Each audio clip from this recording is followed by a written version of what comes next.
Tudo bem, pessoal? Que Deus abençoe a tua vida. Sou o pastor Luciano Escala, pastor da Comunidade Evangélica Vale de Bênção e também o pastor responsável pelo Seminário Teológico Vale de Bênção. Nós estamos com uma série de reflexões falando sobre os textos paulinos, ou seja, as cartas do apóstolo Paulo. Eu espero que você esteja gostando e esteja aproveitando esse conteúdo que nós temos colocado aqui, temos disponibilizado pelo YouTube.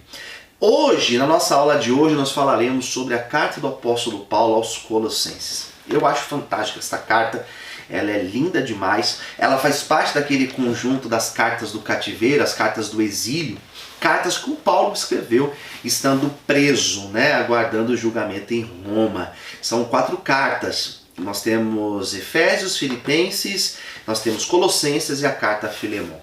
Esta carta provavelmente ela foi escrita ali próximo do ano 61, essa carta aos Colossenses. Ela é parecida com a carta aos Efésios, mas ela é fantástica porque ela tem outras características bem diferentes.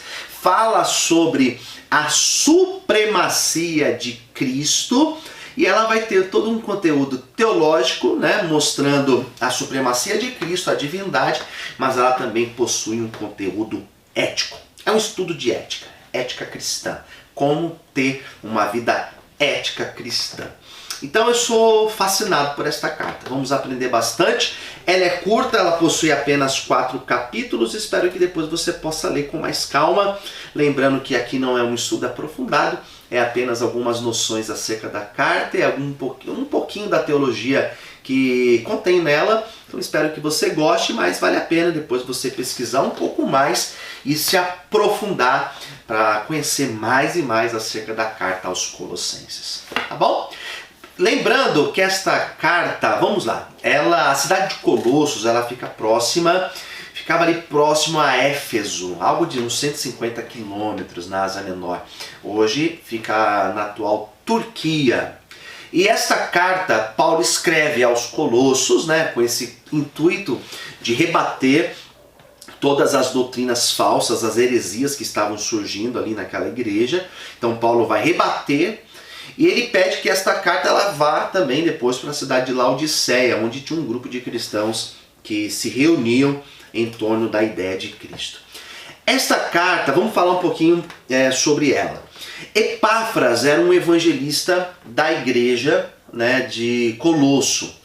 E esse Epáfras visita Paulo e ele apresenta para Paulo o que os falsos mestres estavam aprontando.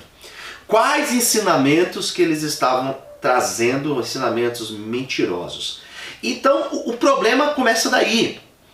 Aquela igreja, que era uma igreja que crescia, a cada instante ela estava ali se multiplicando, ao mesmo tempo que ela crescia, ela sofria com esses falsos ensinamentos. Porque existia misturas da filosofia daquela época, sobretudo sobre o gnosticismo, ocultismo. Então tinha muitas coisas de ocultismo, de misticismos, tinha também muitas ligações com ensinamentos do judaísmo, aquele judaísmo radical, e também do cristianismo.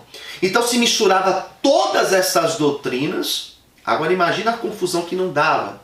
Então era uma igreja que fazia restrições alimentares, promovia festas ligadas à lua, promovia adoração a anjos. Então Paulo vai corrigir esta igreja. Então esta carta aos Colossenses é justamente para direcionar esta igreja e mostrar que não existe nada disso.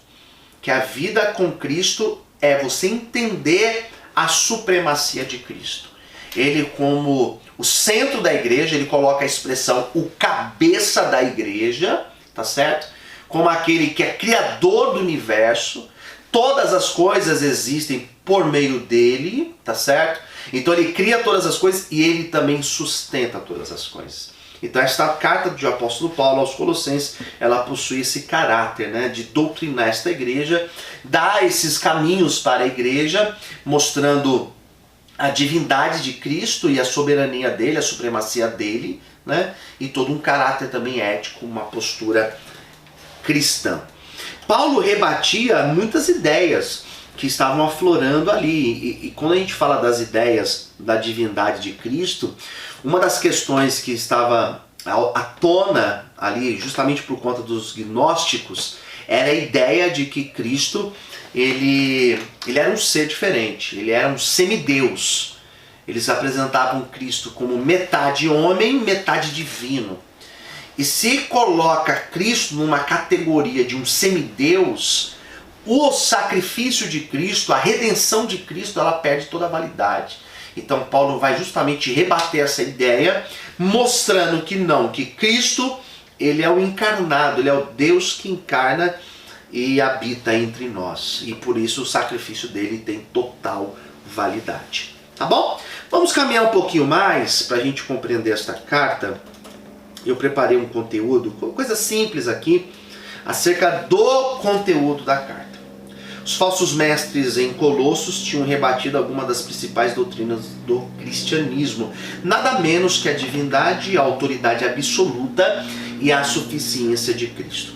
Colossenses apresenta Cristo como o Senhor Supremo, cuja suficiência o crente encontra a perfeição. Isso está no capítulo 1, do versículo 15 até o versículo de número 20. Os primeiros 2 capítulos, eles apresentam e defendem essa verdade. Os últimos 2 desvendam as implicações práticas.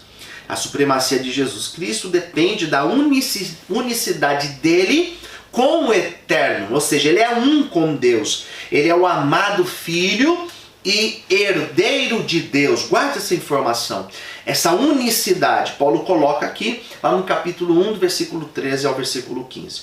Nele habita a totalidade dos atributos, atributos que pertencem apenas a ele, essência e poderes divinos. Capítulo 1, do versículo 19 até o capítulo 2, versículo de número 9. Ele é a revelação e a representação exata do Pai.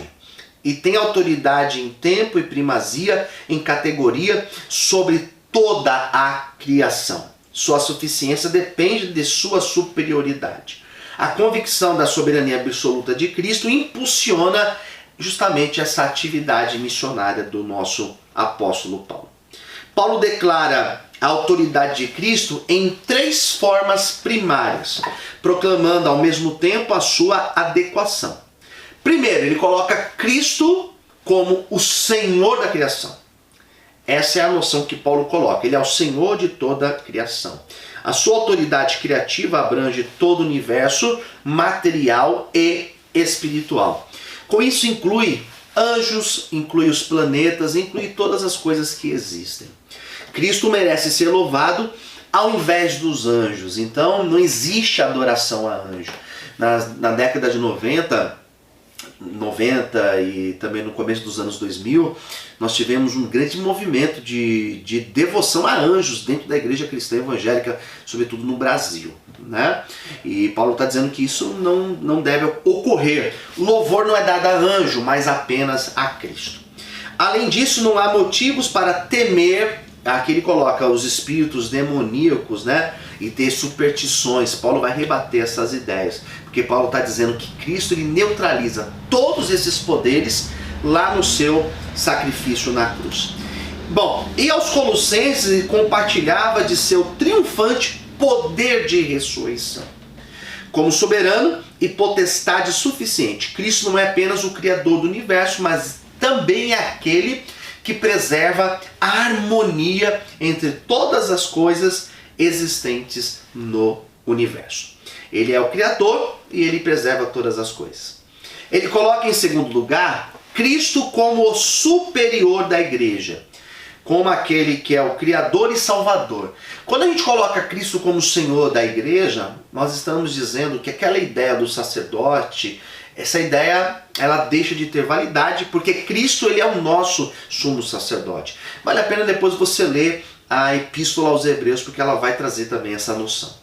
Ele é a vida, ele é o líder da igreja.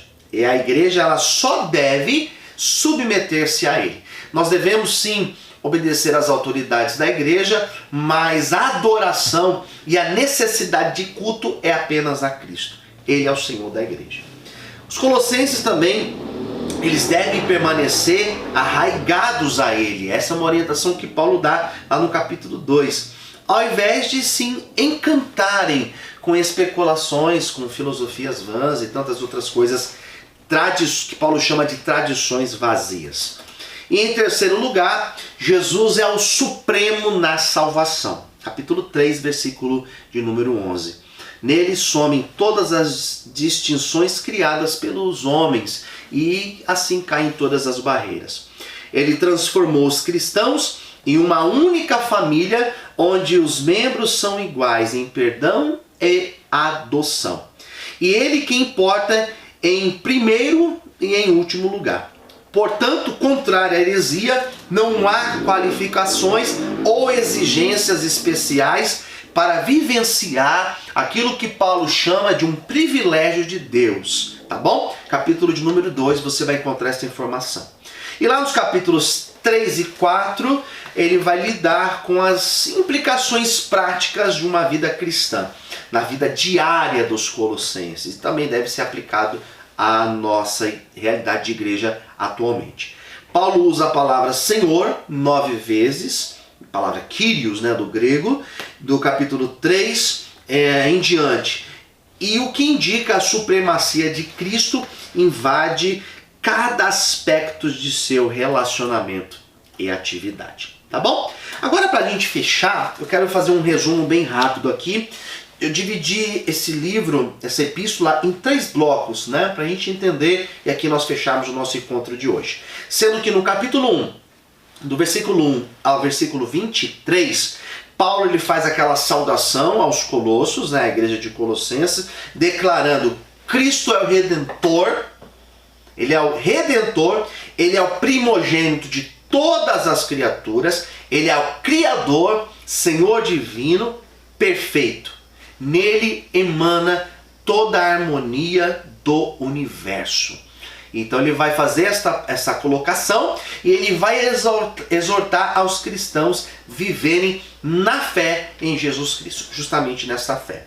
O segundo bloco vai do capítulo 1, do versículo 24, ao capítulo 2, ao versículo 23, onde Paulo vai trazer esses alertas, conforme eu já estava explicando para vocês, acerca dessas filosofias erradas, filosofias que não eram nada de cristãs, essas doutrinas humanas, tá certo? Inclusive as relativas à adoração de anjos, a submeter-se a rigores de tradições de judaísmo e aquelas doutrinas que estavam ali colocando os cristãos dentro de um quadrado, uma forma. Paulo vai rebater isso. E o último bloco, que vai do capítulo 3, do versículo 1 até o capítulo 4, versículo 18, Paulo ele vai exortar a igreja a se concentrar, a centralizar a sua caminhada em tudo aquilo que é celestial. Sendo assim, abandonar todas as práticas pecaminosas da antiga vida, a vida que deve ser deixada lá para trás, aprender a sermos misericordiosos uns com os outros, essa relação que ele vai colocar, igual está em Efésios, do homem com a mulher, do filho com os pais, do servo com o Senhor. E ele ensina que a forma correta de adorar, e dando conselhos, ele vai dar esses conselhos práticos, como nós devemos relacionar entre o homem e o próximo e entre o homem e Deus. E depois ele encerra a carta fazendo uma série de elogios, saudações, instruções finais e a sua bênção final. Tá bom? Então é isso, é um resumo rápido, bem prático. Espero que você possa ter aprendido um pouquinho com esse encontro de hoje. Na próxima semana nós vamos continuar falando sobre as cartas do apóstolo Paulo. Se inscreva no nosso canal no YouTube, Comunidade Evangélica Vale de Bênção. Procure aí, Luciana Scala. Ative as notificações, assim que eu colocar um conteúdo novo, você vai receber em primeira mão. Tá bom? Beijo no coração, até o próximo encontro. Valeu, até mais.